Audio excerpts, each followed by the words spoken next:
ये वो जगह है जहां 1947 की पार्टीशन के दौरान कैंप लगे और लोग ट्रेनें पकड़कर पाकिस्तान से इंडिया चले गए, और जो मुसलमान इंडिया से पाकिस्तान आए उनको भी यहाँ रखा गया। ये यादें हैं कसूर रेलवे स्टेशन की। यहाँ पर पुराने बेंचेस, पुराने वेटिंग एरियाज, पुराने टिकट घर, पुरानी ट्रेन की बोगियाँ जिन पर कभी लोग बुजुर्ग सफ़र करते थे, आज सब कुछ तबाह बर्बाद हो चुका है। और ये रहा वो ट्रैक जो कि इंडिया जाता था। ये जो आपको नज़र आ रहा है इसके नीचे रेलवे ट्रैक है, और वो सामने आपको बैरियर नज़र आ गया कि जी यहाँ ट्रैक बंद हो जाता है।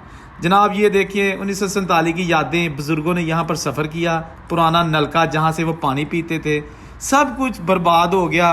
कसूर रेलवे स्टेशन बिल्कुल बॉर्डर पे है, फाजिलका वाली साइड पे इंडिया का बड़ा शहर फाजिलका है, और दूसरी साइड पे कसूर है जहाँ पर पंजाब मेल बॉम्बे से पिशावर जाया करती थी। मुकम्मल वीडियो अगर देखनी है तो कमेंट में लिखे, मैं आपको लिंक सेंड कर दूंगा। ये पुराना टिकट घर।